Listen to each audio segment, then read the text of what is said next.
Ghosts of the past, phantoms of a world gone by, speak again the immortal tale, The Ghost's Touch.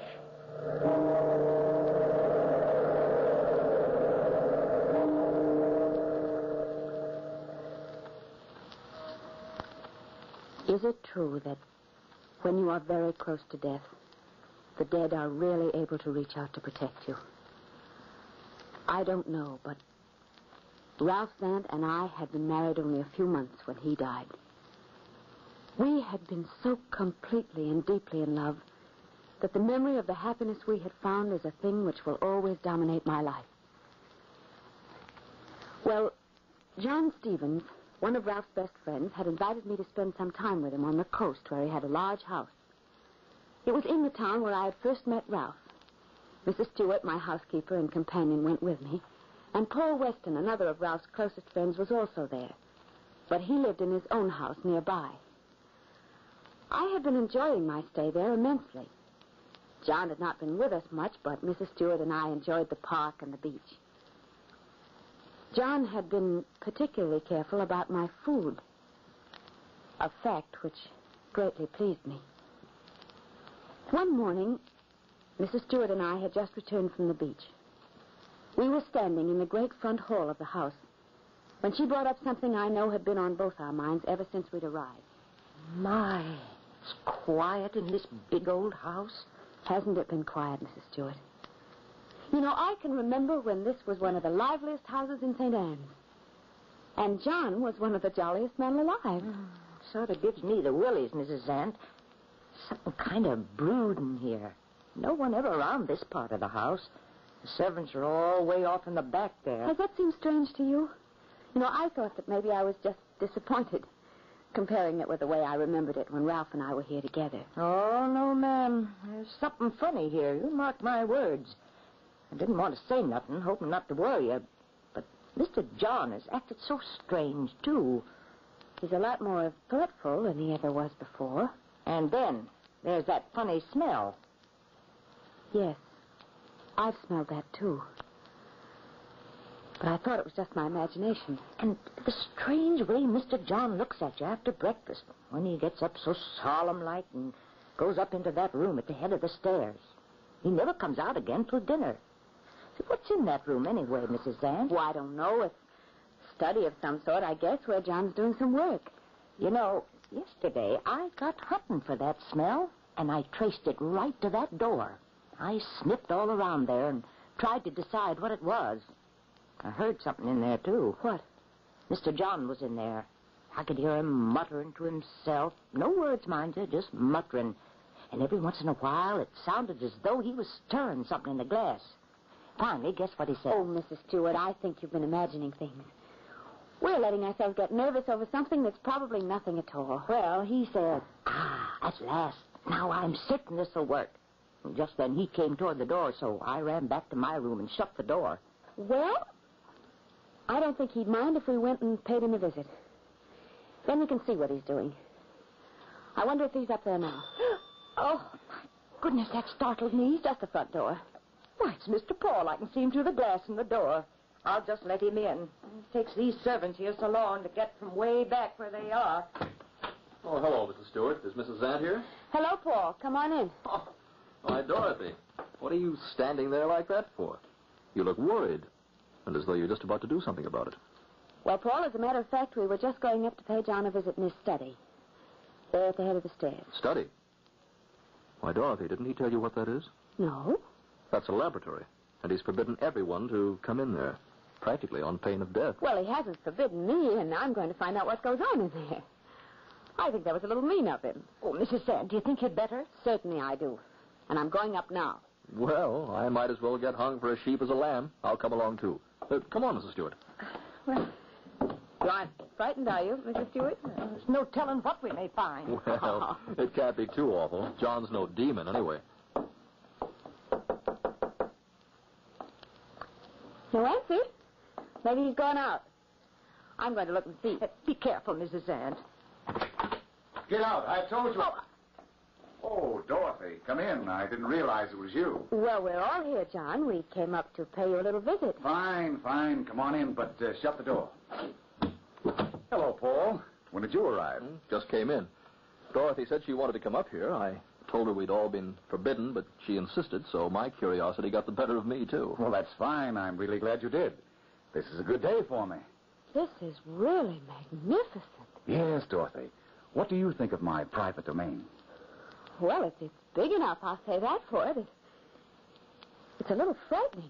Yeah, don't smell so good to me either. Mrs. Stewart doesn't understand experiments the way we do, does she, Dorothy? No, I don't, Mr. John. And after seeing Mrs. Zant fooling with them dangerous chemicals, I don't know as I want to either. Oh. What's that, Dorothy? You? Why, yes, Paul, I've been doing some experiments. Just for fun, mostly, but it does take up my time since I'm alone so much. That's why I think it was so unfair of John not to tell me he had such a wonderful laboratory here. Well, Dorothy, I've been saving that for later, until this experiment is well underway. I've been hoping we might work together very soon. John, what are those tables over there? They look like... They're dissecting tables? Yes, that's what they are. Well, of course, if you're going in for anatomy on the side, I'm afraid you'll leave me way behind. Why, no, my dear, quite the contrary. I had hoped you'd follow right along. I'm sure you will with this new experiment. Well, you've got to tell us now what this experiment is. You've certainly got our curiosity aroused. Now, I'll tell you, of course. I have finally developed a new formula. This is the chemical part, which will eventually make a subject absolutely impervious to pain. That is, I will be able to operate without the use of anesthetics. Perform any sort of operation I wish. How does it work? I feed small doses of a certain formula, a very dangerous one, by the way, to the patient in his food. Dangerous because while he's taking them, the patient occasionally falls into semi-conscious states in which he is very close to death. Then, when a certain stage is reached, there is one more dose which the patient must drink straight, without any other food. Then the subject becomes unconscious of any pain whatever. But what's the purpose of that? Surely the development of anesthetics. But this, you see, leaves the scientists free to operate on conscious living animals without the stopping of some functions brought on by anesthetics. And this never wears off. Have you ever tried it? Several times, my dear, and with success. I am just waiting now to try my greatest experiment of the lot. To use my formula on the most complicated of living organisms, the human. But, John, you're not going to go on with this, are you? Well, certainly. Why should I stop now? Especially when I'm so near the final experiment. Do you mind, John, if Mrs. Stewart and I go down to the beach? I'm afraid the air in here has made me a little dizzy. That's a good idea, Dorothy. We'll come right along to walk with you. By all means, go ahead. Do get plenty of fresh air, my dear. I hope you'll see more of the laboratory later. Much more. I wondered then what it was in John's look that startled me. Or was it something in his voice? A chill of apprehension made me turn and hurry ahead of Mrs. Stewart out into the cool seashore air. I was sure that John was telling me something, saying something to me alone. And I was afraid even then to let myself believe what I thought it was. Mrs. Stewart and I walked through the little park that lay between the house and the beach. It was a place of many wonderful memories to me, the place where Ralph had first kissed me. We passed the tree where Ralph and I had stood that day, and Mrs. Stewart, bless her, knew what I felt as we came to the spot. She looked at me. These memories aren't going to spoil your visit now, are they, Mrs. Zant? You know, there's a lot of things a person has to live with all her life. Oh, no, Mrs. Stewart. My memories of him wouldn't spoil anything. They're too beautiful. Well, I just thought from the way you were looking over at that tree, the one... You know, I'm going over and touch that tree. Just for luck. I feel as though I need some luck right now. Mrs. Zant. Mrs. Zant. Mrs. Zant, what's wrong? What are you looking like that for? As though you'd seen a ghost. Oh, Mrs. Stewart, Where are you? Mrs. Zant, can't you see me here? Well, you're looking at me as though you've gone blind. Mrs. Zant. Mrs. Zant. Mrs. Zant. No, I'm not blind. I can see everything. The tree, the grass, the whole park. But you've gone. I can't hear you anymore. I can't see you. Mrs. Stewart! Mrs. Stewart! You remembered, didn't you, Dorothy? You're not afraid. 哦，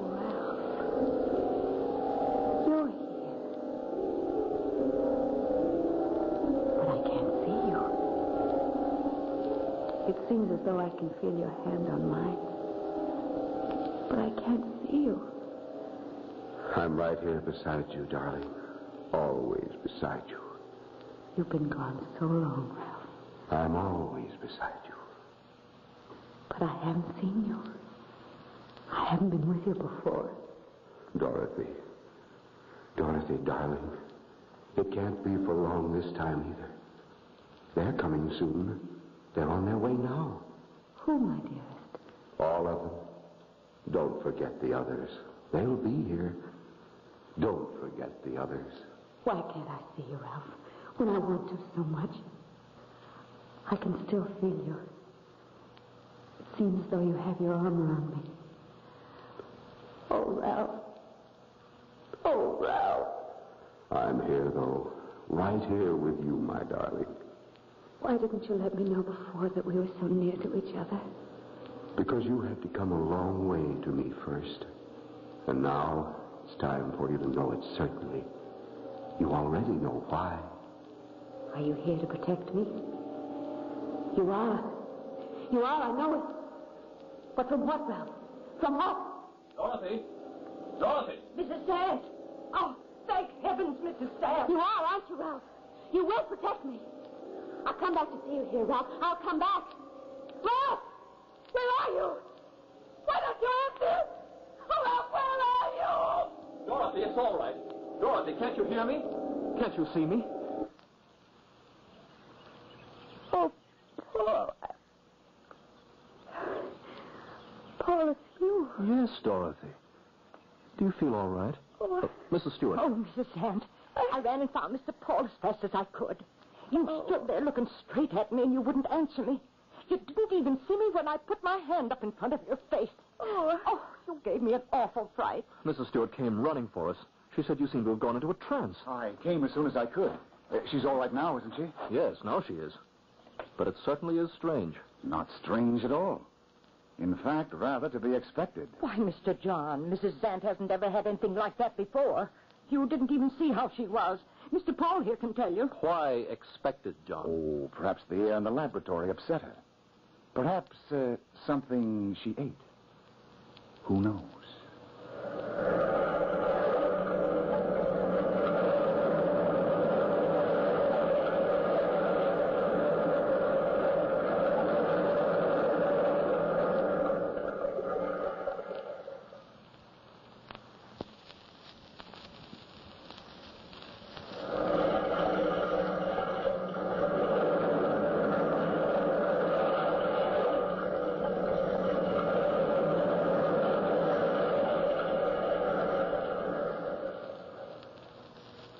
The shock of Ralph's passing away hasn't really left her yet, has it, my dear?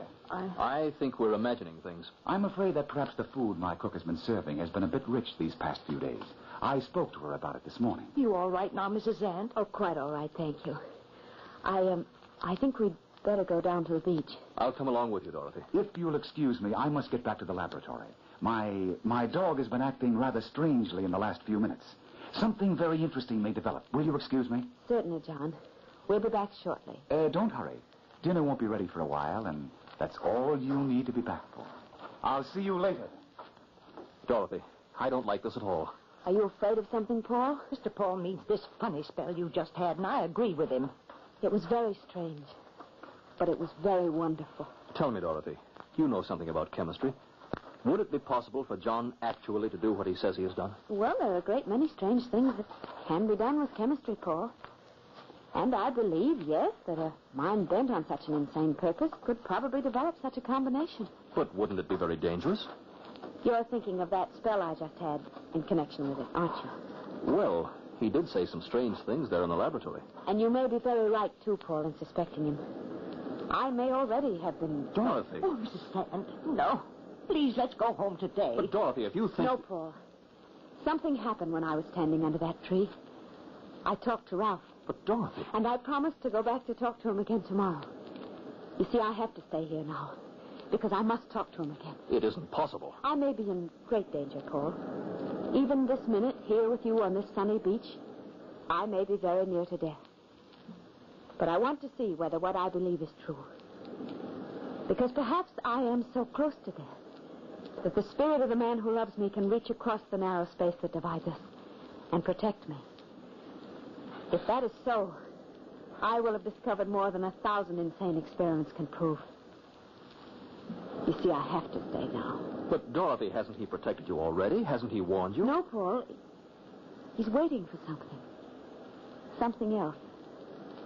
I think I know what. Didn't he say? No, but there will be more.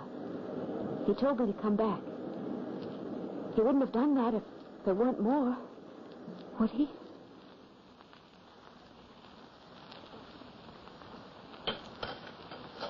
Shall I have the main dish brought in? Are you both ready? I think you'll find the dinner very good tonight. Since I spoke to the cook this morning, she... Oh, here it is now. Are you sure you feel well enough to eat, Dorothy? Yes, thank you, Paul. I feel very well now. The afternoon must... Oh, Rogers, I believe you've mixed the plates. That one is for Mrs. Zant. That's all right, John. I don't believe I'll have much dinner anyway. I'm not very hungry. Give Dorothy mine. But I insist. Dorothy's is really quite special. Listen. Oh, listen. Is something wrong, my dear? Oh, No, it was nothing. But, John, does it really matter that much? Perhaps John has had something special prepared for me, Paul. That's very nice of him, and it will be quite all right. Thank you, Dorothy. We scientists seem to understand each other, don't we? Dorothy. It's all right, Paul. This dinner and going to bed early tonight, we'll fix Dorothy up splendidly, Paul. Wait and see. Suddenly I had felt Ralph close to me again. It gave me a new confidence, a knowledge that whatever happened now, I was protected. I tasted nothing strange about the food, but I hadn't noticed anything in the meals before either. Ralph was waiting, I was sure now, until John became bold enough to spell his own destruction. The next afternoon, nothing could have kept me in the house. John had been in the laboratory all morning. And when I looked in, I noticed through the shutter that one of the operating tables was covered with clean white sheets. I went quickly out to the tree where I had been with Ralph the day before. It seemed a long time before I again felt that strange, numb feeling, as though my life had almost left my body. But... Dorothy, my darling, you are here, under our tree. How could I help coming, Ralph, when you promised that we'd be together again today? I didn't promise, my dear. I couldn't promise that much. But remember, my darling, I am always near you. Ralph! Ralph, where are you? You aren't here anymore. What was that? I'm frightened, Ralph. Look. The grass is all beginning to burn and turn brown. Our tree is withering. Ralph! What was that? That great black mass coming toward me.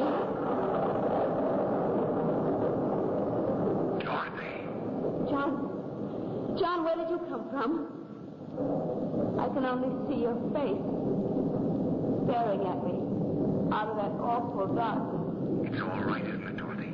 You're going to be all right. You said so last night. You know it's true, don't you? What's true? I don't know anything now. Where's Ralph? Oh, John, why are you frightening me this way? Ralph! Ralph! You're going to be all right now. Aren't you, Dorothy? All right now. You're all right now, aren't you, Dorothy? Oh, it's one of those spells again, Mrs. Zant. I'm frightened. Mrs. Stewart and I came out to walk with you, Dorothy. We found you here again, just standing here, not seeing anything. I'm going to call Mr. Paul. I don't like this. It frightens me. Mr. Paul will know what to do. Shall we go back to the house, Dorothy? You'll feel better in a minute. No, John. Let's just wait here a minute. Mrs. Stewart will be back with Paul. But everything is ready at the house. I have some work waiting. But, John,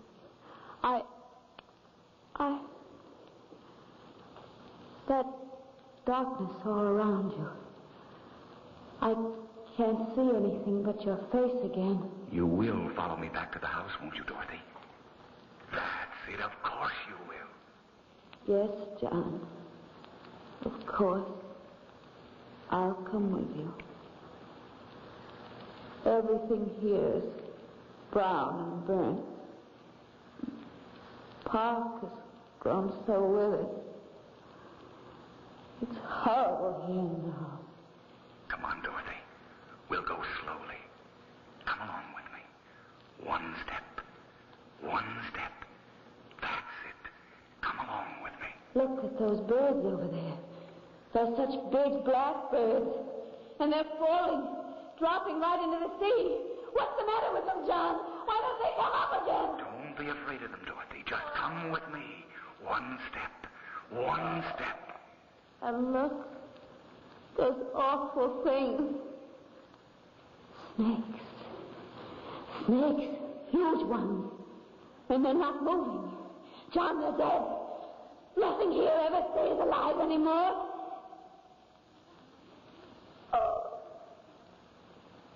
Oh, it's hard. It's hard. It's burning hot. It doesn't matter now, Dorothy. Nothing will hurt anymore. One step. One step. Here's the door. The door to the house. Wait. Wait while I open it. But John, it's open. It's open and it's all dark in there. So dark I can't even see your face anymore. John, where are you? Right here, Dorothy. Come up the stairs. One step. One step. But everything is so confused. I can't find the stairs. I can't find anything. It isn't real. Everything is mixed up. I've lost something. I've lost something I can't remember. We're almost there, Dorothy. One step. One step. I can't remember. It was... Ralph! Ralph! Ralph, where are you? I'm afraid. I'm alone here in the darkness. There's no one here. Even John has gone away now, and there isn't any light. Ralph! Oh, Ralph. Oh, Ralph, you are near me. I can feel you here now. I'm not alone. It's near now. It's almost time, my darling. Here, let me hold your hand. I can feel your hand on mine, Ralph, but I still can't see you. It's so dark in here. Come on, Dorothy. The stairs are there. One step. One step. Oh, Ralph, your hand is helping me along. Hold me tight. In here, Dorothy. Right in here. This is where we'll work, isn't it? It's the laboratory, Ralph. This horrible, evil-smelling laboratory. Ralph, I'm afraid. Why don't you speak to me? Now we're all right, Dorothy. Now we'll work together, won't we? I'm thirsty. I'm so terribly thirsty. That heat. The park is so hot. It's all burned up. I'm thirsty. Here, drink this, Dorothy. Oh. This will cure your thirst. You'll be all right. Nothing will hurt anymore. I'm not afraid now, Ralph. I'm thirsty. Why can't I have a drink? It'll be all right. That's right, Dorothy. Drink this. Let me hold it up to your lips. I'm so thirsty. I'm going to... Don't let go of me, Ralph!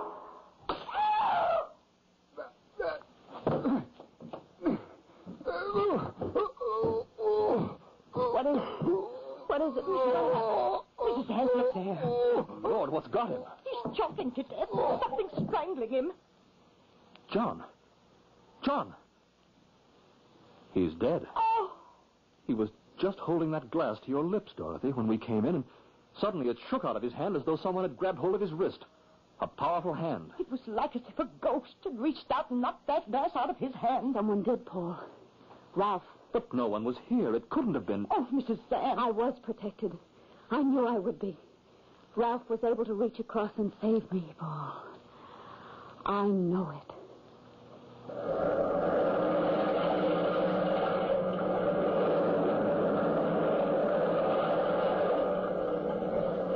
From the time-worn pages of the past, we have brought you The Ghost's Touch, keeper, toll the bell.